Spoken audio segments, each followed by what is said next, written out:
He's typical of British management, he is. 3 hours a day, 4 days a week. Last on the job, first off it.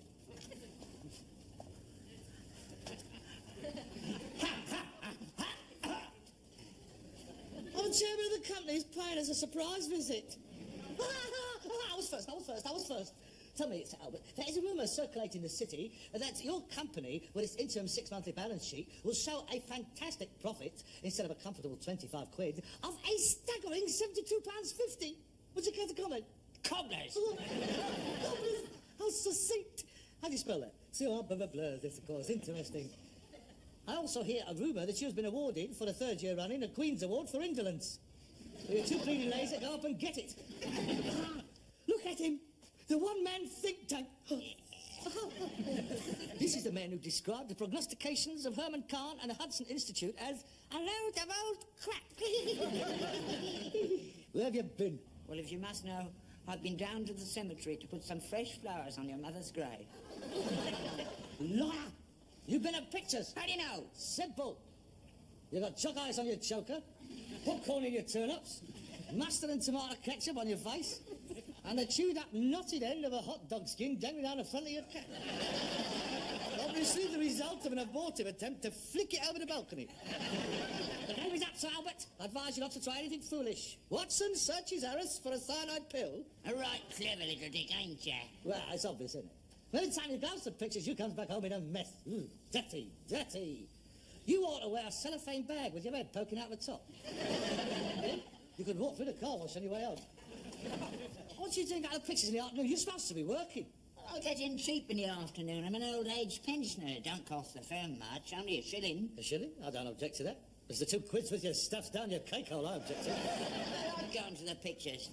I like a bit of kung fu now and again. You dirty old man. I know you do. I've heard all about these poor old lady pensioners who has to keep changing their seats. Most of the screams during a Dracula is down to you. Oh, good morning, you. These geriatric gymnastics has got to stop. Yeah, them old bags don't move the seats because of me. It's them looking for fellas. They're sex mad, that's what they are. Hey, you should go this week. It's good. A double kung fu. There's King Boxer and Enter the Dragon. That Bruce Lee's marvellous. You should see what he does to those Japs. There are 12 of them lined up, facing him with knives. He jumps 7 foot in the air, out comes his leg, boom, right in the first fella's ear hole, and they all go down. Boom, boom, boom, boom, boom. And the manager shouts out, strike, and he has another go. No, he doesn't. He says, Husha-kaya! Oh, he's marvellous. That kung fu's deadly. The rubbish. I'll have a Cooper want to give him a right down boy, right at the end of his done. That would have finished with him. Never. Oh. Boxing's no match for kung fu. The most deadly form of self-defense known to man. You should see the way he kicks that bloke up the throat with the front of his heel. I'll kick you up the throat with the front of my heel if you don't stay home in the afternoons. You're supposed to be working. I'm trying to have business here. You're supposed to be in the yards, clearing up, sorting out and selling things. Yeah, you never bring anything back worth selling. What about this, sir? Voila. Oh, that's a big one. You'd have to grow tall flowers to put in that. It's nice, though. Where'd you get it? From a retired colonel and his lady. That was given to his grandfather in 1893 by the last Empress of China in exchange for 3 bottles of Dr. Collis Brown's chlorodyne mixture. She was so grateful at being cured that she had that filled up with opium, and he sailed for home. When the boat steamed into Hong Kong harbour, that was empty, and he was lying stretched out on his bunk, smashed out of his skull. Terrible thing, that opium, the scourge of the Orient.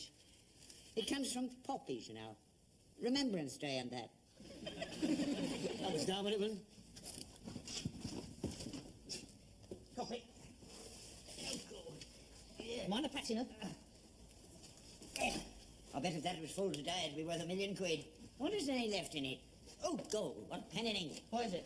I don't know, Chinese, you never can tell. 100-year-old eggs, panda poop. It could be Ming and it could be Tang. Plenty of pong. Come on, get inside.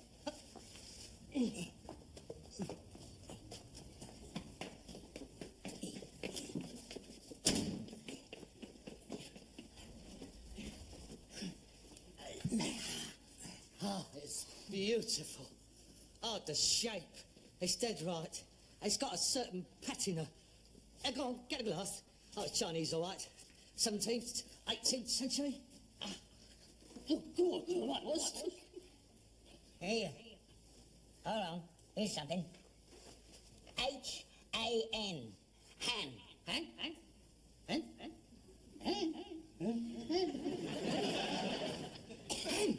Dan Dynasty. Oh, God, it's older than I thought it was. Hen, that's where that princess come from. The one in the jade suit. Oh, it's got to be 1,000 years old. That could be worth a small fortune. Here, hang on, there's more. L-E...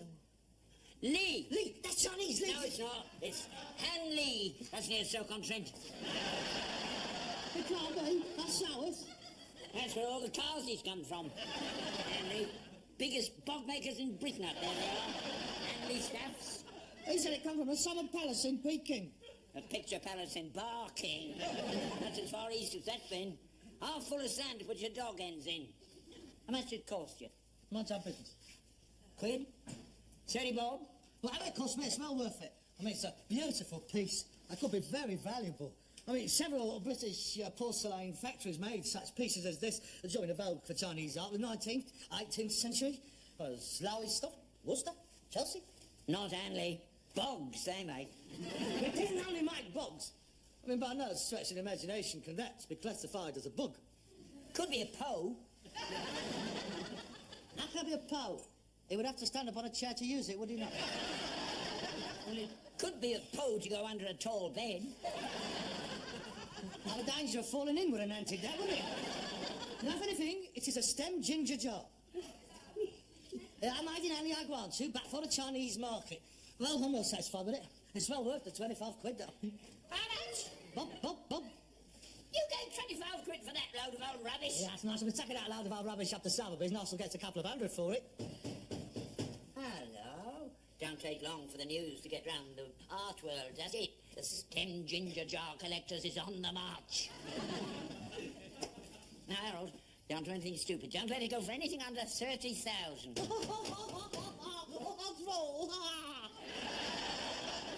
Made in steps. Made in steps. Oh, hello, Frankie. Hello, Harold. Long time no see. Not long enough for me, Frank. No, that's not very friendly, is it? You know the boys, don't you? What do you want? Oh, just a little friendly chat. I've got a little proposition to put to you. Not interested. Goodbye. Do you want to try shutting it again? What do you want, Frankie? I'm busy. I told you, a little business proposition. I'm going to make you an offer you can't refuse. You got to pictures too much, Frank. Oh, Skassin Harold is a good boy. I don't conduct business on the doorstep. The boys might get a feeling they're persona non grata. They wouldn't know what it meant. No, but I can tell you. And a very sensitive. Do yourself a favour, Harold. I'd hate to see any alteration in the configuration of your physiognomy.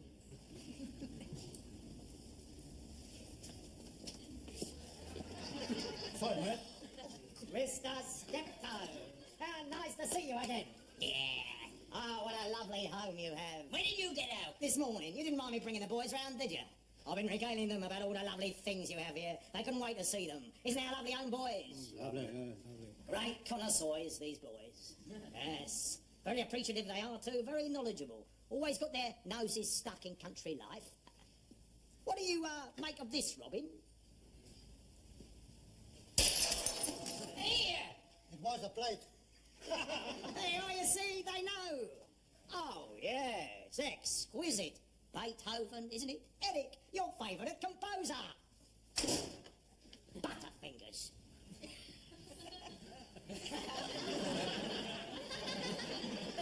Right, Frankie. Get to the point. What's it want? It's more like it. Mind if I sit down? Thank you. I represent the Shepherd's Bush Mutual Traders Insurance Company. Since when? Since this morning. Never heard of it. No, the company has not been in existence very long. How long? Since this morning. Of course. We don't need no insurance. Everybody needs insurance. For instance, if you've been insured by us, those exquisite pieces now lying on the floor would have been covered. You mean we could have claimed on them? No, but they wouldn't have got broken, would they? Oh, Frankie, you're not going to come down with protection, Frankie, are you? Protection, Harold? Oh dear, oh dear, oh dear. What unfortunate terminology you do employ. No, insurance, Harold. British insurance companies are held in high esteem throughout the world. You know that. Earthquake, pestilence, flood, losses at sea, broken crockery. I mean, it's one of our greatest invisibles, ain't it? Don't need any more insurance, we're fully covered. Yes, but they're going to get fed up, keep paying out for breakages, aren't they? I mean, the time is going to come when they're going to say, no more. Sorry, Mr. Steptoe, you're a bad risk. You'll have to go elsewhere. To someone like... You? Like me. Of course. That's right. So why not save yourself and them a lot of trouble by coming to me and insuring yourself right from the outset? How much? Well, I think we could take you on at full risk for a mere 15 quid a week. A mere 15 quid? That's all we pay a year at the moment. Can't afford to pay 15 quid a week. Don't say that. I mean, think of the cover you're going to get. I mean, up to now, we've only been talking about accidents. What about malicious damage? Awful lot of vandalism about. It's rife. Have you seen the official figures? Shocking. I mean, you take that beautiful Chinese urn. Supposing someone was going to come in here and smash it. You want stick 'em! No, Harold, Chadley! And there again, we also insure you against personal accidents. You look! Oh! I mean, you're not going to go out back and bone him with 2 broken arms, can you? And supposing the stable was to catch fire. Take my advice. Get the strength of the insurance companies round you. Just sign there, would you? Mr. Steptoe.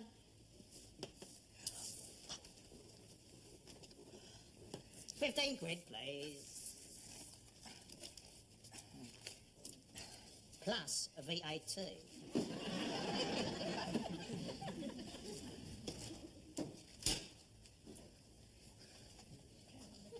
%.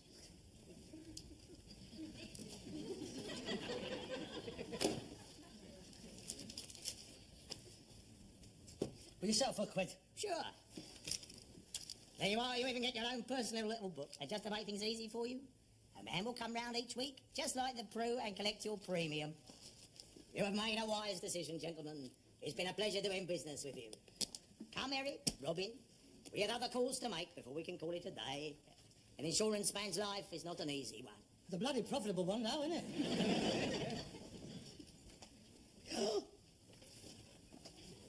and by the way, in case you're thinking of complaining to the authorities, the Shepherd's Bush Mutual's fee days are completely boner, having been lodged with the Board of Trade. And such complaint might well result in the loss of your no-claims bonus, together with your horse. Good afternoon. The rotten stinking castle. Look at him. I'll have him. I'll get him one day. You're going to get away with this. You can't fight them, Harold. They're vicious. Don't do anything stupid, Harold. I don't want to see one of your ears coming through the letterbox. I'm not going to flog my guts out, keeping him in luxury. There's nothing we can do about it. We'll go to the police for a start. What can they do? You heard what he said. It's a legal company. We'd have to prove intimidation. And while they were sorting that out, so would we be. No, it'll be 15 quid. That'll be 20 quid. That'll be 30 quid. I'm not buying it. No, Harold, please, please, think of me. I'm too old to get toughed up. You might as well open up the old and bung me down on top of your mother and have done with it. Well, we can't just sit back and do nothing. Here, how about, let's go round the district. Now, get all the traders together, what he's threatened. We form a defence committee. The old drumline vigilantes. We could fight them. No, you can't rely on them round this way. It's bad enough during the war. We tried to form a home guard brigade. 2 of us turned up, me and the butcher's wife. You can't all be cowards. You must be joking. I remember the day war broke out. At 11 o'clock, Mr. Chamberlain said we were declaring war on Germany, and at 11:05, they was all down the tube station. Half of them didn't come up until 1945. No, you're on your own, mate. You won't get any help from them. We just can't sit back and let a whole bunch of thugs tell us to do. Wait a minute. That's it. There is something we can do. What? I saw a film once with the 7 something. Oh, I remember that. James Mason was in it. He whacked this bird across the knuckles and said, Francesca, you'll never play the Joanna game. No. Wasn't that? That was a foreign film. The 7... Yeah, itch. No. They're not foreign than that. That was Japanese. Yeah, that's it. Was the 7... Dwarfs?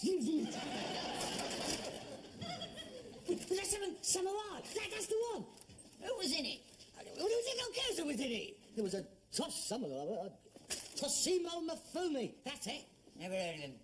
Oh, Master done. He was a most magnificent man in the flying machine. And then there was, how was it matter? They were in a similar situation what we is faced with today. Now, there was this medieval Japanese village, and they were constantly being looted and pillaged by this band of outlaws. You know what they done? No. What? They sent a bloke out to our mercenaries to protect them. The 7 samurai. What are they? Japanese warrior. That goes wandering around the countryside, hiring their services. Oh, a bit like a security corps. Similar, yeah. Anyway, they come to this village to organise their defences, and they knock 7 bells out of all these bandits.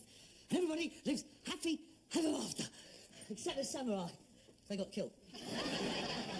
But we won't tell them that bit. They wouldn't have got killed if they'd known about kung fu. Oh, of course, so you stop going on about kung fu. Well, how much did it cost them? Oh, it was very cheap in those days. It was a bowl of rice a day and a free go at the best looking bird in the village. Right to luck round here. The best we can offer them is Dolly Clackett, and she's been offering it for years. Even to me. Well, that's what we've got to do. We've got to fight fire with fire. We're going to hire our own samurai. Yeah, but there's no Japs living around here. We might get a few Gurkhas. I shall get some strong-armed boys in from the scrubs. Yeah, they can live in. And when Frankie Barrow and his boys come round, they'll tear them to pieces. No. That's no use. Why not? That costs too much money. You can't buy muscle cheap these days. Well, it's a good idea, though. You leave it to me. I'll find someone. You? Who? I've got friends. I'll sort something out. See you later. How's you gonna get? You'll see. Frankie Barrow. You won't know what hit him.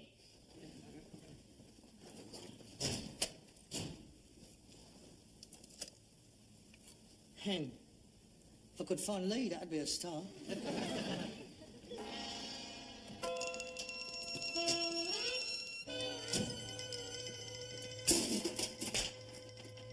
you have a good day? Yeah, well, I suppose. There's a bit of guilt on this one. Nothing happened to you then? What do you mean?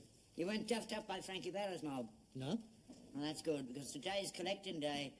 Eric and Robin came round this morning. You pay him? No, I told them to get stuffed. They said they'd be back. Team-handed until the old place over. Oh, well, that's it then. I'll ring the hospital and book us a couple of beds. What's what going to a thing like that for? A week ago, you promised you'd get a mob in. And what's happened since? Nothing. We're defenceless. I've a good mind to get one in before they do. Oh, well, perhaps if I apologise, I could offer to pay double. Do you want to meet them? Who? My boys, they're here. They're inside. They can't wait to get stuck in. Oh, thank God for that. The big boys, are they? Oh, they're tough, you know, very. Yeah, Frankie Barrow won't know what day it is. Come on in, Steptoe. Yeah, just give us a second. Lads, I want you to meet me son.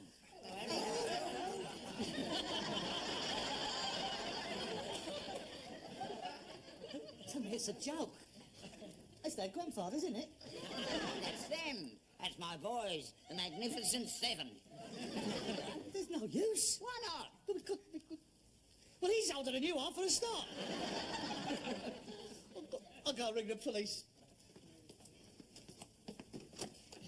Hello. Too late. They're here. Arrow, come out to fly. Oh, Frankie! That was a big mistake. Yeah, there's certainly been a mistake, Harold, a very silly one.